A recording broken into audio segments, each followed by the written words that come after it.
नमस्कार दोस्तों। दो में से क्या तुम्हें चाहिए, कलम या कि तलवार? मन में ऊंचे भाव कि तन में शक्ति विजय अपार। ये शब्द है रामधारी सिंह दिनकर के, जो हमारे महाकवि थे स्वतंत्रता संग्राम से। और आज इन्हीं शब्दों का राहुल गांधी पालन कर रहे हैं। राहुल गांधी कह रहे हैं कि मैं तलवार नहीं बनूंगा, मैं कलम बनूंगा। मैं भाव ऊंचे रखूंगा, तन में शक्ति के लिए जो अपार हो उसकी मुझे बहुत जरूरत नहीं है। मुझे जरूरत शक्ति से ज्यादा मन के ऊंचे भावों की। और वो इसी दिशा में कदम बढ़ाते हुए भारत जोड़ रहे हैं। और जब वो भारत जोड़ने निकलने हैं तो कैसे कैसे भारत टूट रहा है, इस पे बात करने वाली है कि आज केंद्रीय जांच एजेंसियां हतप्रभ हैं कि आखिर ममता दीदी को हुआ क्या है। ममता दीदी में इतना बड़ा परिवर्तन कैसे आ गया कि वो इतना दरिया दिल हो गई कि केंद्र सरकार की जांच एजेंसियों के लिए उनके जो निकल रहे हैं शब्द, वो प्रधानमंत्री नरेंद्र मोदी के लिए बिल्कुल जैसे वो सरल सी तरल सी शहद घोल रही हैं। तो आप समझिए, दीदी ने मोदी के खिलाफ हथियार क्या डाल दिए हैं या नया अस्त्र उठा लिया है? इन सारी बातों पे आखिर दुर्गा से दरिया दिल दीदी कैसे बन गई, इन सब बातों को लेकर के लोग हैरान हैं। और लोग हैरान हैं कि किस तरीके से ये वही ममता बनर्जी है जो हर बात पर नरेंद्र मोदी को, प्रधानमंत्री को निशाने पर लेती थी। राजनीति और समाज को विघटित करने की उन पर बात कहती थी, हर संभव आरोप लगाती थी। और उनके बयान जो है सन्न करने वाले हैं। पिछले सोमवार को उन्होंने जो बयान दिया विधानसभा में, वो समझने वाला है कि केंद्रीय जांच एजेंसियों के दुरुपयोग के पीछे प्रधानमंत्री नरेंद्र मोदी का हाथ नहीं है, उसके पीछे तो कोई और है। तो साहब ये समझिए, यही एक। और आज वो जो है निंदा प्रस्ताव उन्होंने भले केंद्रीय एजेंसियों के खिलाफ पास किया हो, लेकिन उन्होंने नरेंद्र मोदी के लिए इस तरह के शब्द इस्तेमाल करे कि लगा कि उनके मुंह से जो है शहद टपक रहा है। यह जानिए आखिर ममता इतनी दरिया दिल कैसे बन गई, इसको समझने की जरूरत है।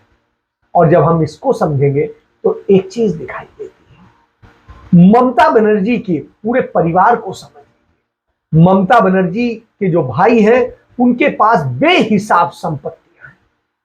और अचानक, क्योंकि वो बहुत गरीब घर से थी, उनके यहाँ पढ़ने तक के लिए ममता बनर्जी के यहाँ पैसे नहीं हुआ करते थे। तो कांग्रेस का धन्यवाद कीजिए और जो है वामपंथियों का धन्यवाद कीजिए कि वहां के स्कूलों, कॉलेजों और उच्च शिक्षण संस्थानों में फीस बहुत थोड़ी सी या नहीं थी महिलाओं के लिए, लड़कियों के लिए।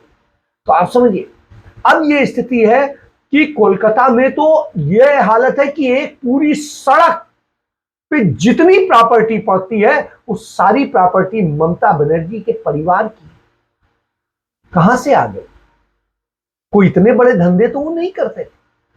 तो पश्चिम बंगाल की मुख्यमंत्री ममता बनर्जी, जो ममता दीदी हैं और दीदी के नाम से जानी जाती हैं, उनके आप समझिए कि संपत्तियां बेहिसाब हैं। तो कोलकाता हाई कोर्ट में एक पिटीशन लगाई गई 2011, आज 2022 में मैं बात कर रहा हूं, 2011 में पिटीशन लगाई गई कि ममता बनर्जी परिवार के जो संपत्ति है बेहिसाब बढ़ी। और आज तो बढ़ के कितनी हो गई होगी आप समझ सकते हैं। हाई कोर्ट में सभी आरोपियों को 11 नवंबर तक एफिडेविट जमा करने के आदेश दिए। तो ये समझिए कि अब उस पे अब चेती है हाई कोर्ट। अभी तक हाई कोर्ट भी कुछ नहीं कर रही। पिटीशन में बताया गया कि कोलकाता की हरीश चटर्जी स्ट्रीट पर ज्यादातर प्रॉपर्टी जो है वो ममता बनर्जी के परिवार की है। उनकी भाभी कजरी बनर्जी कई बड़ी प्रॉपर्टियों की मालिक है। यदि मार्केट रेट के हिसाब से देखें तो कई सौ नहीं, कई हजार करोड़ की प्रॉपर्टी है। उनके भतीजे अभिषेक बनर्जी कई कंपनियों में डायरेक्टर हैं और वो कंपनियां बड़ी बड़ी हैं, बड़ा पैसा है। और हालांकि ममता का कहना है कि नातेदारों, रिश्तेदारों से उनका कोई मतलब नहीं, कोई मेरे साथ नहीं रहता है। वैसे ही जैसे नरेंद्र मोदी कहते हैं कि मेरे नाते रिश्तेदारों से मेरा कोई संबंध नहीं, कोई वो नहीं है। और जो भाई टूटही कार में चला करते थे, आज वो चार्टर्ड प्लेन से सफर करते हैं। उनके बहनोई जो है सबसे बड़े कारोबारी हो गए हैं आज जो है सूरत में। तो आप ये समझ, तो इन सबको समझने की जरूरत है। तो वो अब जो कह रही हैं कि मुझे नहीं लगता कि राज्य में सेंट्रल एजेंसियों की कथित जातियों के पीछे प्रधानमंत्री नरेंद्र मोदी का हाथ है। अब वो जाति भी नहीं कहती, कथित जाति कहती। बीजेपी नेताओं का एक तबका अपने हित साधने के लिए एजेंसियों का दुरुपयोग कर रहा है। तो आप समझिए बीजेपी का तबका कैसे कर सकता है, उसके अंडर में तो नहीं आती। ये एजेंसियां तो सीधे प्रधानमंत्री नरेंद्र मोदी को रिपोर्ट करती हैं, अमित शाह को करती हैं, फिर और कौन हो सकता है, क्योंकि किसी से उनकी तो लड़ाई नहीं। और उनके परिवार में जो रिश्ते हैं आप जान लीजिए, अमित बनर्जी उनके एक भाई हैं जिनके बेटे अभिषेक बनर्जी हैं, अजीत बनर्जी हैं, उसके बाद समीर बनर्जी हैं, स्वप्नल बनर्जी हैं, स्वपन बनर्जी हैं और गणेश बनर्जी हैं, और कजरी बनर्जी जो है वो समीर बनर्जी की पत्नी है। तो आप 6 भाइयों की इकलौती बहन है ममता, और सारे भाई आज लगातार बिजनेस और सब चीजें हैं। तो आप ये जान ले कि ममता बनर्जी के आने के बाद में जो बड़े स्कैम हुए, बड़े हजारों करोड़ के, उनमें है Saradha scam, Rose Valley scam, Narada scam, PG scam, recruitment scam. तो ये सबसे बड़े जो इनके चर्चित 5 स्कैम है वो ये है। और एक भी रिक्रूटमेंट प्रोसेस भ्रष्टाचार के बिना पूरा ही नहीं हुआ ममता बनर्जी के शासनकाल में, और उसमें टीएमसी के कई नेता अरेस्ट भी हुए, और कई नेताओं के जिनको ईडी की सीबीआई की कार्रवाई चल रही थी और वो भाजपा में कुछ चले गए और वहां से कुछ धुल के वापस आ गए, जैसे मुकुल राय, और कुछ अभी वही है जैसे भारतीय जनता पार्टी के जो विधानमंडल दल के नेता हैं। तो इस तरह से करके जब होता है तो आप इस सच को जानिए कि ममता बनर्जी का यह बोलना आपको समझ में आएगा।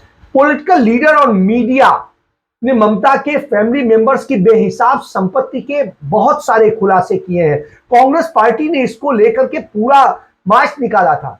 हरीश चटर्जी स्ट्रीट वाली प्रॉपर्टी तो किसी से छिपी नहीं है, सामने ही है, रोड से रोज चलते आप देख सकते हैं। ये समझिए ममता बनर्जी के जो भाई हैं समीर चटर्जी, उनकी पत्नी कजरी बनर्जी ने 2021 में वार्ड नंबर 73 से चुनाव लड़ा।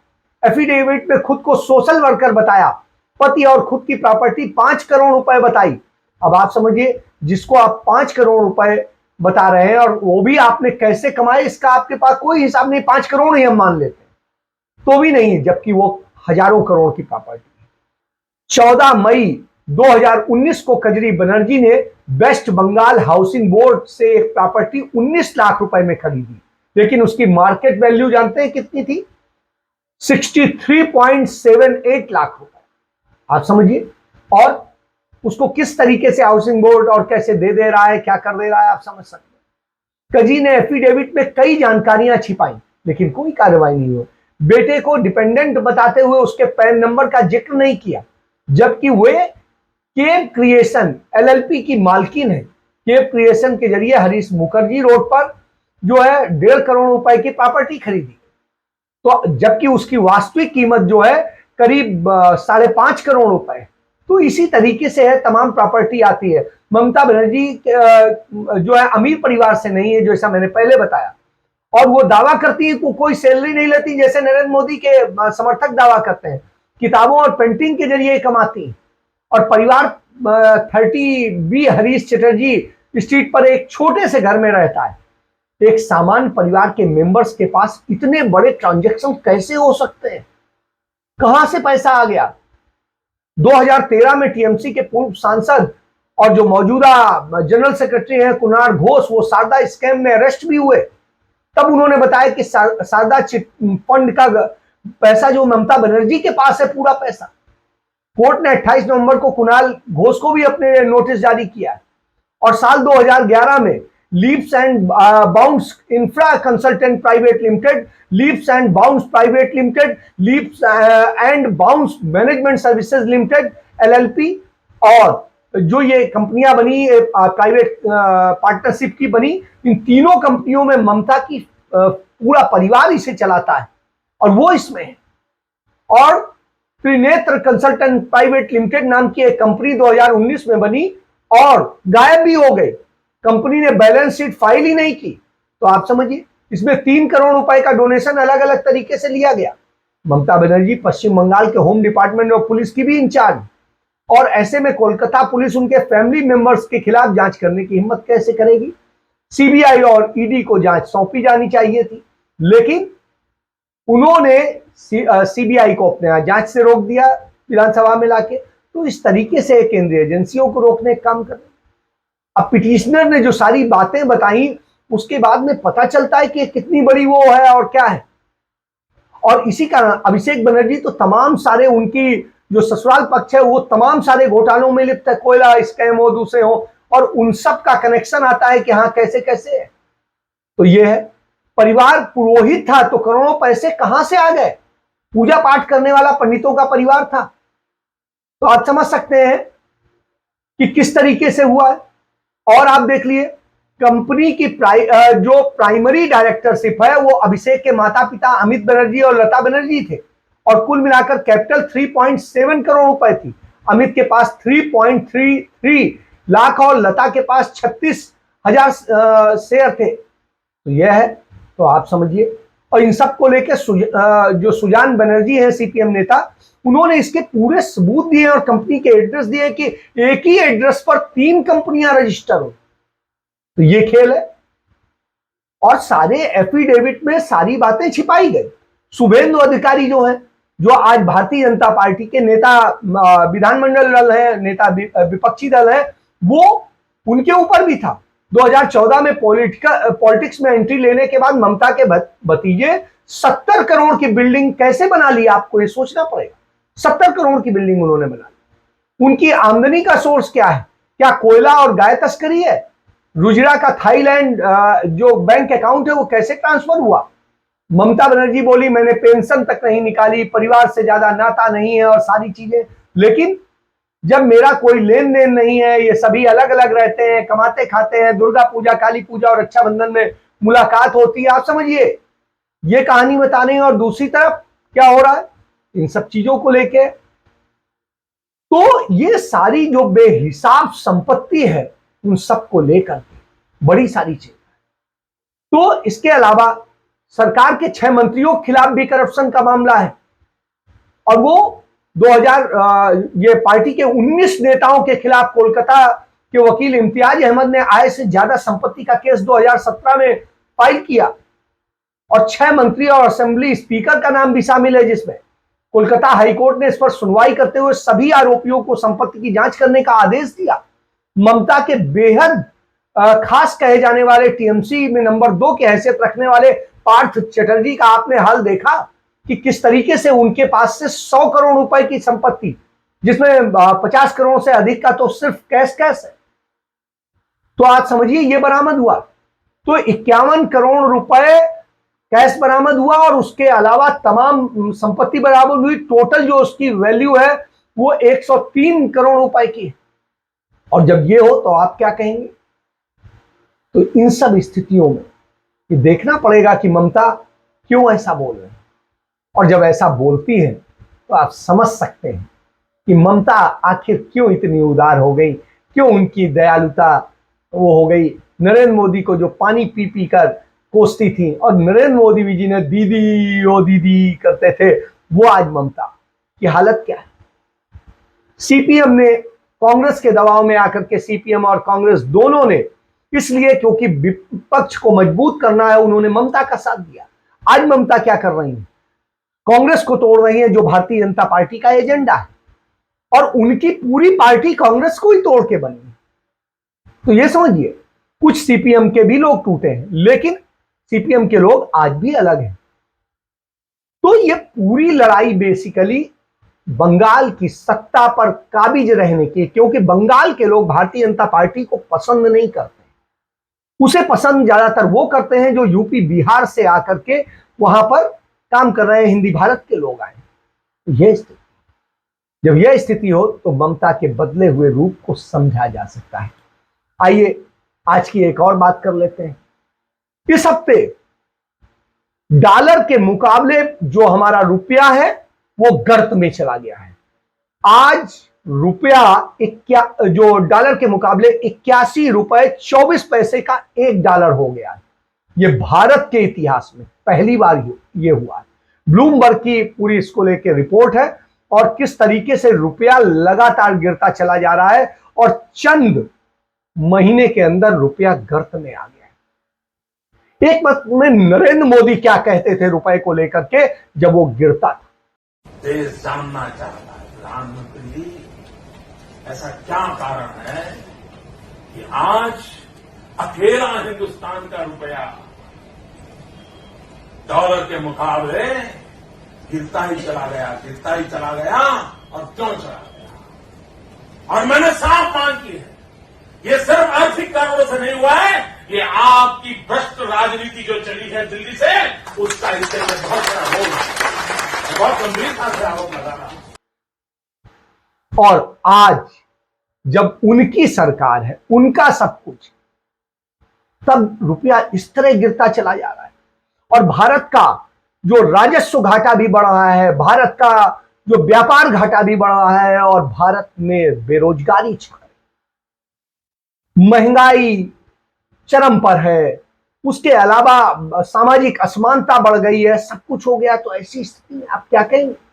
उधर अमेरिकी केंद्रीय बैंक ने जो है ब्याज दरें बढ़ाने का जो है वो कर दिया है, बढ़ाई जा चुकी हैं और कुछ और बढ़ाने का भी चल रहा है। अमेरिका में अब पढ़ना घूमना सब कुछ महंगा हो गया और अमेरिका ही क्यों, पूरी दुनिया में महंगा हो गया। जहां आप डॉलर का इस्तेमाल करते हैं आपको लूटना पड़ेगा और जो हमारे यहां सामान बाहर से आता है, जो हम आयात करते हैं, उसमें भी हमें डॉलर से पेमेंट करना पड़ता। तो हालत यह है कि डॉलर से पेमेंट करेंगे आप बर्बाद होंगे, आपका पैसा अमेरिका के पास जाएगा। तो यह स्थिति है और इस स्थिति में जब लाके खड़ा हो गया हो तो इसके पीछे वजह जाननी पड़ेगी क्या है, क्योंकि विकसित देशों के इन्वेस्टर भारतीय शेयर मार्केट से अपना पैसा निकाल रहे हैं और लगातार निकल रहा है और कई लाख करोड़ रुपया निकाला जा चुका है पिछले 6 महीने के भीतर। तो इससे आपको यह जानना चाहिए कि देश की दशा क्या है, दिशा क्या है। रूस यूक्रेन युद्ध का हमें फायदा ही मिला है, हमें नुकसान नहीं मिला है, क्योंकि हमें उस बदले रूस ने 30% जो है क्रूड ऑयल सस्ता दिया है दुनिया से और उसके कारण हमने कई लाख करोड़ रुपए कमाए हैं। भले ही उसका लाभ हमने जनता को नहीं दिया है हमारी सरकार। तो जोखिम कम करने के लिए सोने की तरह डॉलर जुटाने का भी एक चलन बढ़ा है, क्योंकि लोग जान रहे हैं सोना बढ़े ना बढ़े डॉलर बढ़ेगा और ये स्थिति है। और रुपया टूटने से जो भारत को नुकसान हो रहा है, देखिए सबसे ज्यादा भारत पेट्रोलियम और सोने के वो जो है आयात करता है, उसमें हमारे दाम बढ़ेंगे, सामानों की कीमत बढ़ेगी। हम 70% करीब आयात करते हैं।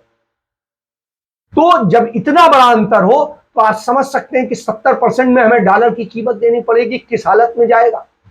सामानों की कीमतें बढ़ने से इससे महंगाई भी बढ़ेगी, विदेशों में पढ़ाई करना और घूमना बहुत महंगा हो जाएगा, देश में विदेशी निवेश घटेगा और इन सब स्थितियों में संकट की स्थिति आएगी। दुनिया में 85% व्यापार जो है यूएस डॉलर में ही होता है, इसलिए अमेरिकी डॉलर की स्टेबल करेंसी माना जाता है, क्योंकि उससे सबसे सुरक्षित माना जाता है।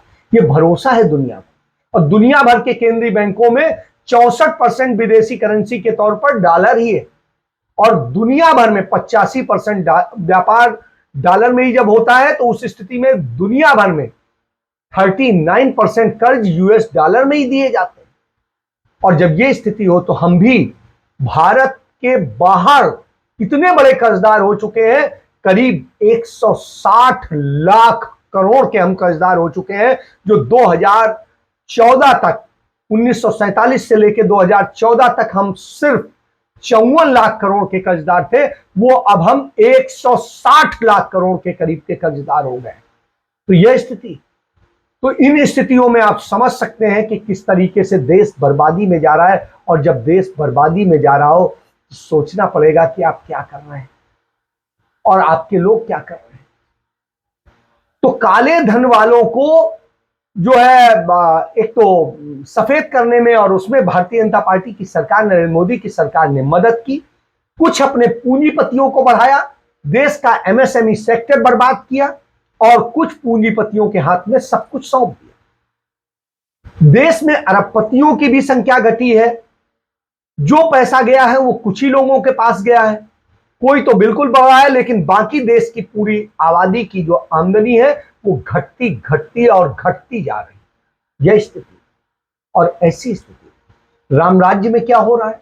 राम राज्य में रोजाना बलात्कार हो रहे हैं, रोजाना बेटियां, बच्चियां शिकार हो रही हैं। एक उन्नाव का मामला है, वह 12 साल की बच्ची के साथ में रेप हुआ। पुलिस ने 3 महीने तक वो चक्कर काटते रहे, FIR दर्ज नहीं करी, कुछ नहीं करी। लड़की प्रेग्नेंट हो गई, सब कुछ हो गई, फिर थाने गई, तब भी पुलिस ने भगा दिया।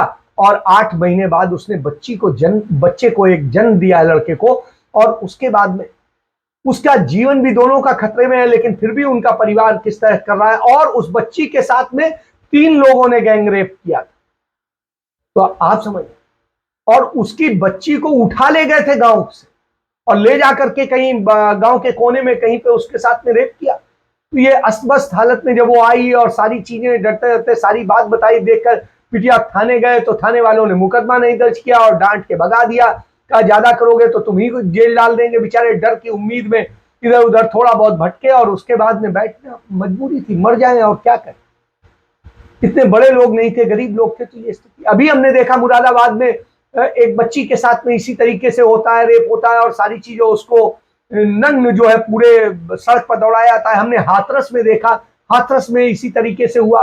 उन्नाव में भी हमें याद है विधायक ने, जिसने भाजपा के विधायक ने किया। उसके अलावा शाहजहांपुर का हमें याद है, प्रयागराज का याद है, आगरा का याद है। तो तमाम जगह ये हो रहा है, और अधिकतर 90% मामलों में जो मुलजिम है वो भारतीय जनता पार्टी से जुड़े हुए लोग। तो ये राम राज्य, यही वजह है कि राहुल गांधी को आज सड़क पर पैदल उतरना पड़ रहा है, जमीन के गांव गांव, दुनिया, गली मोहल्ले और सबसे होते हुए निकलना पड़ रहा है। क्यों? क्योंकि देश को जोड़ने की जरूरत पड़ेगी। जिस तरीके से तोड़ा गया है, कभी मजहब के नाम पे, कभी जात के नाम पे, कभी क्षेत्र के नाम पे, कभी लिंग के नाम पे, कभी किसी नाम पे, देश को बर्बादी में ढकेला गया है। भ्रष्टाचारियों के हौसले बुलंद हैं और वो खुद को असली विपक्ष बनाते हैं। आपने ममता बनर्जी का देख ही लिया, और इसी तरह अरविंद केजरीवाल का हाल है। अरविंद केजरीवाल की सरकार में जितने भ्रष्टाचार हुए हैं वो लगातार धीरे धीरे सामने आ रहे हैं। और पंजाब में तो अभी सरकार आए तनक से दिन हुए और उसके बाद वहां भी वही स्थिति है। तो भ्रष्टाचारियों की स्थिति यह है कि वो मुख्य विपक्ष बनने का, कांग्रेस की विकल्प बनने की बात करते हैं, जबकि कांग्रेस के नेता 99% भ्रष्टाचार में लिप्त नहीं रहे, और जो भ्रष्टाचार में लिप्त रहे हैं वो भारतीय जनता पार्टी में है, और अन्यथा सब साफ सुथरा है। ये स्थितियां हो तब ऐसी स्थिति में भारत जोड़ो की प्रासंगिकता बढ़ जाती है। और ऐसे में जो है हमें निश्चित रूप से याद आती है रामधारी सिंह दिनकर की, कि रामधारी सिंह दिनकर यही कहते थे, सदियों की ठंडी बुझी राख सुख बुगा उठी, मिट्टी सोने का ताज बहन इठलाती है, दो राह समय के रथ का घर घर नाद सुनो, सिंहासन खाली करो कि जनता आती है, कि जनता आती है।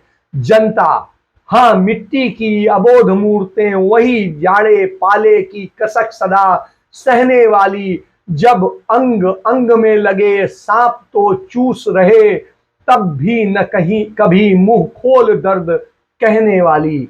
लो जनता आती, वो जनता। तो आप इससे समझ सकते हैं कि अब जनता जो है निकल पड़ी है, सड़कों पर निकल पड़ी है, और वो आपको जवाब देगी। रामधारी सिंह दिनकर को नमन करते हुए मैं अपनी चर्चा समाप्त करता हूं और आपसे आग्रह करता हूं कि सच को पहचानिए, जानिए, और सच को जानना बेहद जरूरी है। ये आपके लिए, आपके बच्चों के लिए, आपकी बेटियों के भविष्य के लिए बेहद जरूरी है। जय हिंद, जय भारत, वंदे मातरम।